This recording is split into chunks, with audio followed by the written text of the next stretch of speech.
So someone took this trailer that you can buy for $20,000 to $30,000, fixed it up, and is now making over $21,000 a month.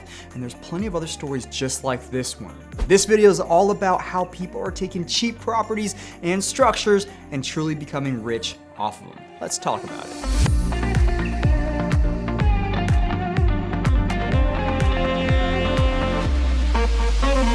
So based on the feedback from clients, DMs, and people just asking me in general, I decided to go ahead and push forward with my Land Hack Out of Your Day Job program to this summer. It's basically my way of showing you how me and other professionals in this field go from the beginning of acquiring a piece of land all the way to the best ways to build equity and cash flowing these properties. Similar to the topics of this video, actually. Now, if that interests you at all, you can go to my website, kaiandrew.com, and get on the waitlist as well as download all my free guides and spreadsheets. More details towards the end of this video, which you can jump to straight right here, I think, on the play bar. Okay, back to me.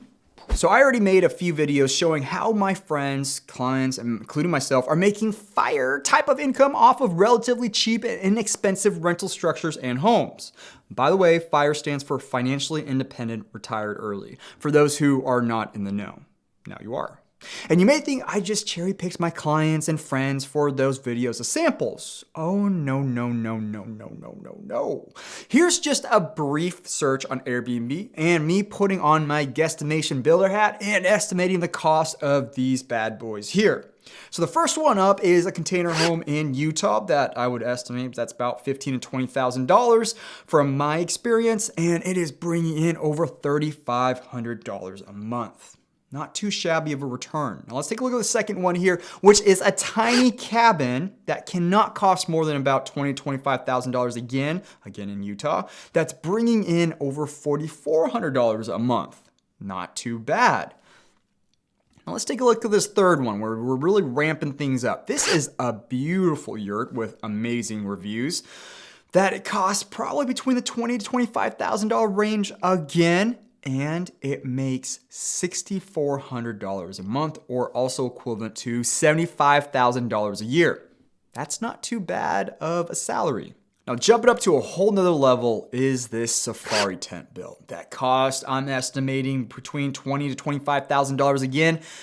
And this bad boy brings in over $11,000 a month. That's right, you heard me, $11,000 a month off of a tent. Now, this fifth and last one is probably my personal favorite of all time. It's this Airstream in Malibu, California, that I would estimate costs between $65,000 to $75,000 to build out, including that front deck, which is beautiful.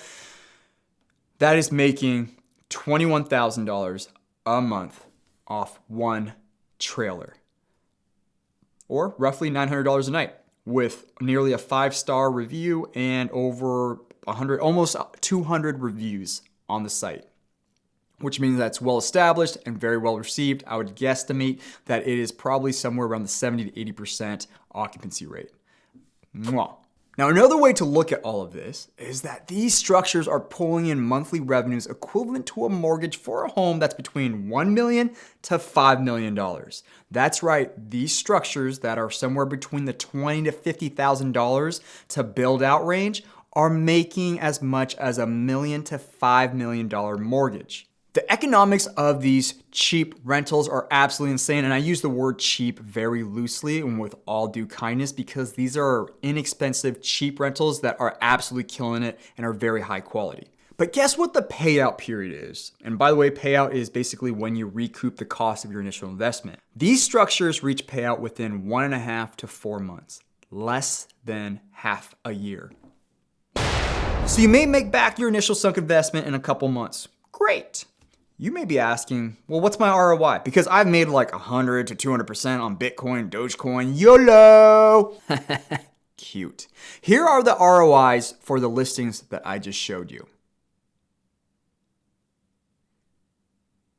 And that's recurring, meaning that year over year, it continues to make that for you, even after you pay off your initial sunk investment. Now, this doesn't include the land cost or the mortgage. But Kai, that's not a fair comparison. You have to include it. Yes, you're correct. If you're only planning on acquiring land to put on just one of these things, Yes. But if you've watched any of my land hack videos or watched my channel at all, you're buying land with an existing dwelling structure for the equity play. And these are all additive structures and sites. That's why I didn't factor it in. Now, in the next part of this video, I'll be touching on some terminology I talked about in previous videos, but just a friendly reminder, you can get all of the guides and spreadsheets on finding the right location, best structures, and even running numbers on my website, kaiandrew.com. And teaser, you'll also be put on the wait list for my live program on how to land hack your way into quitting your day job. So what's the point of all this? Basically, my point is you don't need big fancy homes to be profitable anymore. That's actually a very old model that can be financially risky, actually very risky, because you only have one big expensive door to rent out and eventually sell. Not a lot of options. But this age of Airbnb and short-term rental investing and entrepreneurship, it is all going and will be geared around different and unique stays. And it boils down to that dang like button, hit it. It's free and I'll send you positive short-term vibes that will feel good, I promise. But it really comes down to 5 things these hosts and makers are doing really, really well. And for the sake of this video, we're not talking about zoning, financing, or permits. I already did a ton of videos on it on the channel, so subscribe and go take a look at the past maybe 10 or 12 videos, and you'll see how I did it and how several other people are doing it too. Some of the most expensive places to stay on Airbnb would cost me anywhere between $150,000 to $200,000 and perhaps 6 solid months of a build project, but they command over $600 a night, just like this barndominium, or nearly $15,000 a month in revenues equivalent to a $3 million home mortgage payment. So why can a relatively simple build and rentals be generating so much revenue? It's because their design and style is different. They're not competing on being better than the surrounding homes. They're simply creating something that's eye-catching and different. Looking at the Ivy Cottage here, it's not normal for someone to take an extremely basic metal barn structure and turn it into a very attractive listing, like we have here. Same goes for simpler builds that cost a mere $7,000 to $8,000 in initial costs, like glamp sites. As simple as the design is, it is well thought out, quaint, and it draws your eyes in because you don't connect a tent stay with this type of design or this type of amenities. It is the design, not just the rental structure, that sets the rental properties apart from one another. There's a lot of confusion between design and experience. I don't blame you either. It's a fuzzy line in the sand that separates the two. The design is definitely a part of the experience, but how I define experience in a rental is activities, memories, and emotions will be had, or that will be had inside or on this property. The next question is, how can I influence that? Simple and obvious options are like a fire pit, hot tub, lights, but let's dig a little bit deeper. How about falling asleep in a king-size bed bathed in the stars underneath the Milky Way? Or watching a movie on a projector outside with the view as the backdrop? Or perhaps even a fire pole / strip pole. Now, these successful hosts and entrepreneurs designed, built, and created experiences that tug at the emotions of their guests, not just simply the best color palette for the throw pillows and blankets.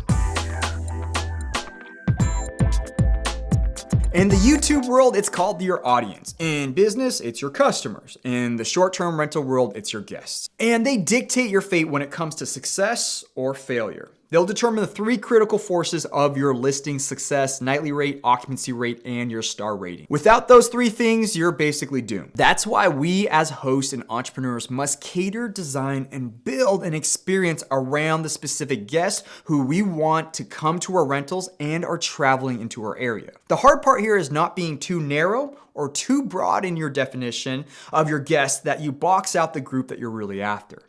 When you better understand who your guest base is, it allows you to make better decisions on materials, structures, amenities, and design. You can see how a family of 6 will probably not appreciate the structure or design for a listing design for a pair of 80-year-old retirees. You hear me talking a lot about the golden triangle when it comes to selecting locations. One thing I did not mention in that video was a second part that makes the golden triangle so critical. It's just not about the area that has a large number or ample number of travelers coming through the area to make guests, but it's hypercritical to be near populous areas to draw and hire out your teams, labor force, and suppliers. There's not a single successful short-term rental entrepreneur without a local team behind them that helps them build out their vision, manage the doors, and ultimately meet the strict cleaning standards to ensure a 5-star review. Everything revolves around the 5-star review. Now, usually the focus on constraints is finances or finding land, but I'd argue that it is putting together a good enough or great team so there's still profit left over for you. RTN, run the numbers. Ever so critical, and so few actually do it, and even fewer do it correctly. Many hosts stumbled into the world of short-term rentals and became very successful. I was one of them back in 2009, 2010, but to repeat that process over and over and over again requires a strong understanding of numbers and knowing how to project and estimate. Understanding how travel traffic impacts occupancy rates and how designing an experience affects the nightly rate is important. But to have a deep knowledge of how occupancy rate and nightly rate combined with year-over-year forecasting is the difference in paying off an entire property in 3 to 5 years and going bankrupt because you forgot to run a conservative worst-case scenario. So sounds pretty easy to make some serious money, right? Well, not exactly. There's a lot more details involved when we're talking about turning $20,000 to $30,000 into $50,000 or $100,000 a year. We kind of just touched the tip of the iceberg here. But the cool thing is I will be breaking that all down in my Land Hack Out of Your Day Job program later this summer. The program is going to be focusing on how to look for the right land, location, zoning, permitting, financing, running numbers, best ways to create equity, best ways to generate cash flows, and the order that you should be doing everything in. And there's actually going to be a lot more than just that, like designing, management, logistics, all that good stuff. Okay, bad news first. There's no way for me to possibly finish scripting, filming, editing, proofing, editing again, and then setting up all the marketing within the next few months with the amount of material that I'd like to cover and have it edited in a way that I approve for you. The good news is that I'm still going to do it, but live. So check this out. It's going to be a beta test program where I still get to give you all the same knowledge and material, but you get to watch and interact with me live many times each week. Now, we're going to be skipping over the crazy editing and back and forth with my editor, Jonathan, who's awesome. And we get you the content way sooner and actually more time with me. We're going to have live classes each week for 6 to 8 weeks. Haven't figured that exactly out yet. Group coaching calls and even office hours every week. Now, here's a really cool thing. Not only will all the classes be recorded and yours to rewatch whenever you want, but when the actual course drops, you get the new edited, polished program for free, just because you signed up to be a part of this beta land hack program. Is this where I say, wait, there's more? Oh, it sounds so cheesy though. Okay. Wait, there's more. Not only do you get the polished version when it comes out, but you'll get an hour of one-on-one time with me to go through your specific situation and strategy, and you're going to get my additional mini program on how to set up, design, and manage your Airbnb like a boss. Now, there is a catch to all of this. As you can imagine, doing this all live with group coaching, one-on-one consultations, and office hours, I simply don't have enough time in the day to do everything, especially with all my build projects going on. So what that means is that I have to limit the number of seats available. And no, this is not an urgency, salesy thing, so you buy right now. That's for later when I release the real course. Just kidding. But for real, this beta program is coming out. It's gonna be live, and there's gonna be a lot of one-on-one time with me. And I just wanna make sure that it's generating value for anybody who decides to be a part of that program. So I do have to limit the seats. So, I'm not sure what I'm going to be capping at it yet. I have to run the hours in the weeks and what I'm willing to work, and I'll let you know. But with that all said, I am giving my first priority to past consultation clients, and then the remaining seats will be open to the general public. Now, I'm still booking consultation sessions, so go check out my calendar, link down below, and get a spot or head over to my website, kyandu.com. By joining the email list, you'll automatically be put on the Land Hack program waitlist, and you can also download and get some pretty free guides and spreadsheets too. Anyways, I'm already way in deeper with the details than I really had planned on, but oh well. Do the cool thing, like and subscribe to the channel if this stuff interests you at all, but I still love you, even if you don't. See you in the next video. Mwah! Kai out.